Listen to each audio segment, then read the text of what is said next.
Chapter ২১৪ land of hope. চু চু স্টেশনের প্রতিটি কোণায় ট্রেনের বাঁশির শব্দ প্রতিধ্বনিত হল। ২০টিরও বেশি বগি টেনে নিয়ে আসা স্টিম লোকোমোটিভ নামের এক বিশাল ধাতব দানব ধীরগতিতে এসে থামল। টাক্সিডো আর হাফ টপ হ্যাট পরা ক্লাইন মোরেত্তি বিশাল আকারের একটা লাগেজ ব্যাগ বয়ে আনছিল। ব্যাগটা তার শরীরের গড়নের সাথে ঠিক মানানসই ছিল না। লোয়েন কিংডমের রাজধানী ব্যাকল্যান্ডের মাটিতে সে দৃঢ় পদক্ষেপে পা রাখল। দক্ষিণ পূর্ব দিকে বয়ে চলা তুষক নদী এই শহরটিকে দুটি অঞ্চলে ভাগ করেছে। ব্যাকল্যান্ড ব্রিজ আর ফেরি দিয়ে এই দুই ভূখণ্ড একে অপরের সাথে যুক্ত ছিল। এখানকার জনসংখ্যা ৫০ লাখেরও বেশি। উত্তর আর দক্ষিণ মহাদেশের মধ্যে এটাই ছিল সবচেয়ে সমৃদ্ধশালী রাজধানী। ক্লাইন মোরেত্তি অনেক দূরের দিকে তাকাল আর দেখল চারদিকে আবছা হলুদ ধোঁয়াশা ছড়িয়ে আছে। দৃষ্টিসীমা এতটাই খারাপ ছিল যে ট্রেনের প্ল্যাটফর্মের ওপর ঝোলানো গ্যাস ল্যাম্পগুলো এর মধ্যেই জ্বালিয়ে দেওয়া হয়েছে, যাতে চারপাশের বিষণ্ণতা আর অন্ধকার দূর করা যায়। এখন কেবল ৬:৩০ বাজে। দেখে তো মনে হচ্ছে ৯টা বা ১০টা বাজে। ক্লাইন মোরেত্তি প্রায় অদৃশ্যভাবে মাথা নাড়ল। হঠাৎ করেই তুষক টাইমসে পড়া একটা জোকস তার মনে পড়ে গেল। ব্যাকল্যান্ডে সদ্য আসা এক ভদ্রলোক ঘন ধোঁয়াশার ভেতর পথ হারিয়ে ফেলেছেন। নিরুপায় হয়ে পাশ দিয়ে যাওয়া সম্পূর্ণ ভেজা এক ভদ্রলোককে তিনি জিজ্ঞেস করলেন, তুষক নদীতে কিভাবে যাওয়া যায়? ভদ্রলোক বেশ বন্ধুত্বপূর্ণ ভঙ্গিতে উত্তর দিলেন, না থেমে সোজা হাঁটতে থাকুন। আমি তো এইমাত্র সেখান থেকেই সাঁতরে এলাম। যতবারই আমি ব্যাকল্যান্ডের খবরের কাগজ বা ম্যাগাজিন পড়ি, দেখি সাংবাদিক আর সম্পাদকরা এখানকার দূষিত বাতাস আর বেড়ে চলা কুয়াশাচ্ছন্ন দিনগুলো নিয়ে নানাভাবে ঠাট্টা তামাশা করছেন। এর আগে ব্যাকল্যান্ড ডেইলি ট্রিবিউন একটা পরিসংখ্যানও বের করেছিল। সেখানে দেখা গিয়েছিল যে ৩০ বছর আগে বছরে প্রায় ৬০ দিন এমন কুয়াশা থাকত, আর এখন সেটা বেড়ে ৭৫ দিন হয়েছে।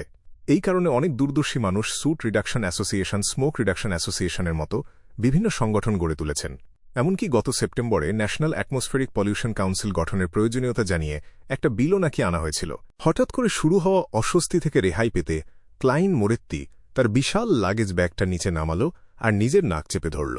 তারপর তার সোনার চেইনটা ধরে ভেস্টের পকেট থেকে একটা সোনালি পকেট ঘড়ি বের করে আনল। সে ঘড়ির ডালাটা খুলে সময় দেখল। যখন সে সত্যি সত্যি তার ভাইবোনের কাছ থেকে বিদায় নিয়েছিল, তখন সে বিশেষ করে একটা ডিপার্টমেন্ট স্টোরে গিয়েছিল। সেখানে ৪ পাউন্ড ১০ সলি খরচ করে একটা সোনালি পকেট ঘড়ি কিনেছিল, আর সেটার সাথে মিলিয়ে ১ পাউন্ড ৫ সলি দিয়ে একটা সোনার চেইনও নিয়েছিল। সবসময় সঠিক সময়টা জানতে না পারা তার ভেতরে এক ধরনের ভয়ের জন্ম দিত। ক্লাইন মোরেত্তি প্রথমে একটা রূপলি পকেট ঘড়ি কেনার কথা ভেবেছিল, কারণ তার মনে হয়েছিল সেটাই তার মেজাজের সাথে সবচেয়ে বেশি মানানসই। কিন্তু একটা ক্লাউনের আসল সত্তার কথা মাথায় রেখে শেষ পর্যন্ত সে একটু বেশি জমকাল আর বাড়াবাড়ি রকমের সোনালি ঘড়িটাই বেছে নিয়েছিল। ৬:৩৯ খুব বেশি দেরি হয়নি। ক্লাইন মোরেত্তি তার পকেট ঘড়িটা ভেতরে রেখে দিল। তারপর নিজের ছড়ি আর লাগেজ ব্যাগটা হাতে নিয়ে ভিড়ের সাথে সাথে ধীরে ধীরে স্টিম লোকোমোটিভ স্টেশন থেকে বেরিয়ে এল। হঠাৎ করেই সে আচমকা অন্যদিকে ঘুরে গেল। এর ফলে তাকে লুকিয়ে অনুসরণ করা একটা লোক, যে কিনা তার পকেটে হাত ঢোকানোর চেষ্টা করছিল, সে শূন্য হাতে ফসকে গেল। এই ঘটনায় ক্লাইন মোরেত্তি মোটেও বিচলিত হল না। সে সিমেন্ট বাঁধানো রাস্তা ধরে হেঁটে ভিড়ের মাঝে মিশে গেল এবং সামনের একটা মোড়ে এসে পৌঁছাল। সেখানে একটা লন আর বাগান ছিল, যেটা একটা চিমনির মতো দেখতে স্তম্ভকে ঘিরে তৈরি করা হয়েছিল। না, এটা খুব সম্ভবত একটা চিমনি। ক্লাইন মোরেত্তি দেখতে পেল সেই স্তম্ভের একেবারে ওপরের দিক থেকে ঘন ধোঁয়া বেরোচ্ছে। ধোঁয়ার একটা অংশ আকাশের অনেক ওপরে ভেসে গেল, আর বাকি অংশটা ঘনীভূত হয়ে ছোট ছোট জলের বিন্দুতে পরিণত হয়ে চারদিকে ছড়িয়ে পড়ল। ক্লাইন মোরেত্তি আবারও থামল এবং তার লাগেজটা নিচে নামিয়ে রাখল। তার অন্য হাতে ধরে রাখা খবরের কাগজ আর ম্যাপটা সে খুলে মেলে ধরল। স্টিম লোকোমোটিভে থাকা অবস্থাতেই সে কোথায় যাবে বা এরপর কি করবে তার পরিকল্পনা সে আগেই করে ফেলেছিল। সকালে একটা ক্লাউনের ছদ্মবেশে থাকার সময় সে যে পরিস্থিতির ভেতর দিয়ে গিয়েছিল এবং তার যে মানসিক অভিজ্ঞতা হয়েছিল, সেটা ক্লাইন মোরেত্তিকে অবশেষে একটা ক্লাউনের আসল সত্তা বুঝতে সাহায্য করেছিল। ভাগ্যের বিষয়ে সামান্য কিছু জানার ক্ষমতা থাকলেও একজন মানুষ ভাগ্যের কাছে অসহায়ই থেকে যায়। তাই নিজের সমস্ত কষ্ট, দুঃখ, বিভ্রান্তি আর বিষণ্ণতা লুকানোর জন্য একটা হাসিমুখ ব্যবহার করাই সবচেয়ে ভালো। সেই মুহূর্তে সে স্পষ্টভাবে অনুভব করল যে ক্লাউন পোষণটা তার ভেতরে হজম হয়ে গেছে। তার বিশ্বাস ছিল যে সে যদি এভাবে অভিনয় চালিয়ে যেতে পারে, তাহলে তার পরবর্তী ধাপে ওঠার চেষ্টা করতে আর খুব বেশি দেরি হবে না। কিন্তু সমস্যাটা ছিল এখানেই, সে সিকোয়েন্স 7 পোষণের সঠিক নামটাই জানত না, আর সেটার আসল ফর্মুলা জানার তো প্রশ্নই আসে না। আমি এই ফর্মুলা কিভাবে পাব? সিক্রেট অর্ডার খুব একটা প্রকাশ্যে আসে না। তাদেরকে দেখে মনে হয় তারা শুধু অ্যান্টিগোনাস পরিবারের জিনিসপত্র নিয়েই আগ্রহী। এই কারণেই অন্যদেরও তাদের সম্পর্কে খুব একটা ধারণা নেই। হ্যাঁ, আমার দুটো দিক বিবেচনা করা উচিত। প্রথমত, আমার স্থানীয় বিয়ন্ডের চক্রগুলোর সাথে যোগাযোগ করতে হবে আর দেখতে হবে আমি কোনো সূত্র পাই কিনা। দ্বিতীয়ত, আমার একটা ফাঁদ পাতা উচিত এবং অ্যান্টিগোনাস পরিবারের গুপ্তধনকে টোপ হিসেবে ব্যবহার করে সিক্রেট অর্ডারকে বাইরে বের করে আনা উচিত। তাছাড়া অসংখ্য রহস্যময় প্রতীক দিয়ে তৈরি সেই অদ্ভুত খাড়া চোখের মণির ব্যাপারে আমার তো জ্ঞান আছেই, কিন্তু সেটা অনেক বেশি ঝুঁকিপূর্ণ। আমাকে সাবধানে থাকতে হবে, কারণ টোপটা খুব বেশি ভালো বা খুব বেশি খারাপ হওয়া চলবে না। টোপটা খুব খারাপ হলে সেটা তাদের মনোযোগ কাড়বে না, আর যদি খুব ভালো হয় তাহলে হয়তো আমি এমন কোনো হাঙরকে ডেকে আনব যে কিনা আমাকে আস্ত গিলে ফেলবে। সিক্রেট অর্ডারের নেতা জারাতুল এমন একজন মানুষ যিনি সম্রাট রোজেল গুস্তাফকে পথ দেখিয়েছিলেন। হয়তো সেই বৈপ্লবিক ভোজের সময় তিনি সবচেয়ে বড় ভাগটা পেয়েছিলেন। অবশ্য তিনি হয়তো এখন আর বেঁচে নেই, কারণ সেটা তো 200 বছর আগের কথা। নিজের এই ভাবনার মাঝেই ক্লাইন মোরেত্তি ব্যাকল্যান্ডের কনকনে ঠান্ডাটা অনুভব করল আর শিউরে না উঠে পারল না। সে সিদ্ধান্ত নিল যত তাড়াতাড়ি সম্ভব একটা থাকার জায়গা খুঁজে বের করতে হবে। সে খবরের কাগজ উল্টাল এবং আবারও বাসা ভাড়ার অংশটা দেখে নিল। সেখানে গোল দাগ দেওয়া একটা বিজ্ঞাপন তার চোখে পড়ল। 15 মিন্স্ক স্ট্রিট, চেরুড বড় টেরেস হাউস, সাপ্তাহিক ভাড়া 1800 লি। ক্লাইন মোরেত্তি কোনো এলাকায় থাকবে সে বিষয়ে খুব সতর্কভাবে চিন্তাভাবনা করেছিল।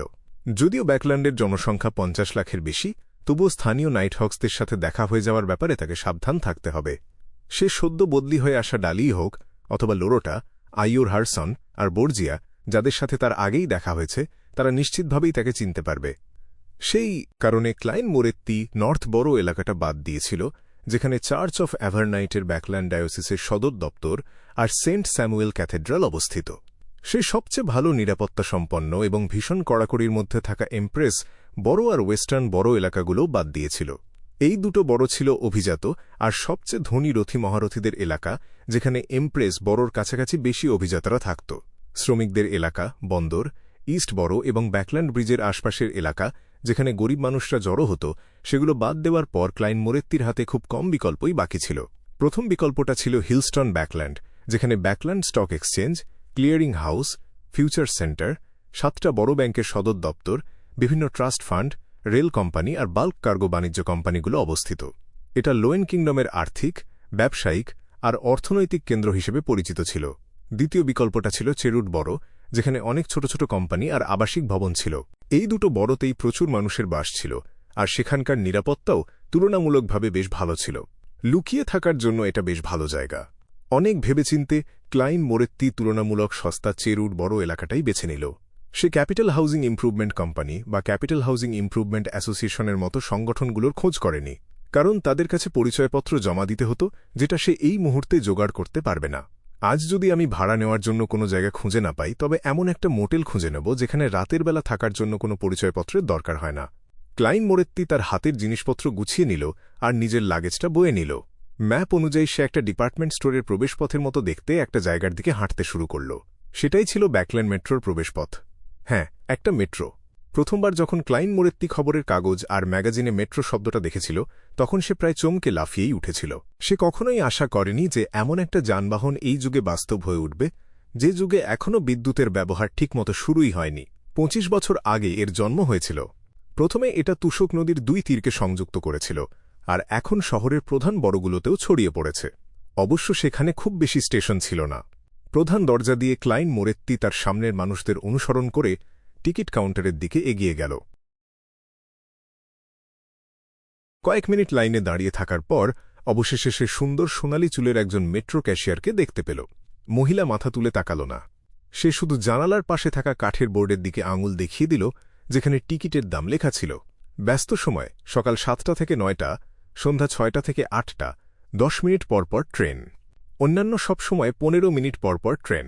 First class seat 6 pence, second class seat 4 pence, third class seat 3 pence. আসা যাওয়ার টিকিট যথাক্রমে 9, 6, 5 পেন্স। বার্ষিক pass. First class 8 pound, second class 5 pound 10 shilling, third class কোনো বার্ষিক পাস নেই। আমার ধারণার চেয়ে তো বেশ সস্তাই দেখছি। এখানে আসলে দূরত্বের কোনো বাঁধা ধরা নিয়ম নেই। ঘোড়ার গাড়ির চেয়ে মেলিসা মোরেত্তি নিশ্চিতভাবেই এটা বেশি পছন্দ করবে। এটাই হলো যন্ত্রপাতির চরম উৎকর্ষ।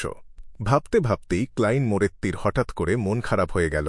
সে চমৎকার একটা হাসি দিল এবং 4 পেন্স বের করে ক্যাশিয়ারের হাতে তুলে দিল। Second class seat. ঠাস! ক্যাশিয়ার একটা টিকিট ছিঁড়ে সেটাতে সিলমোহর মেরে ক্লাইন মোরেত্তির হাতে দিল।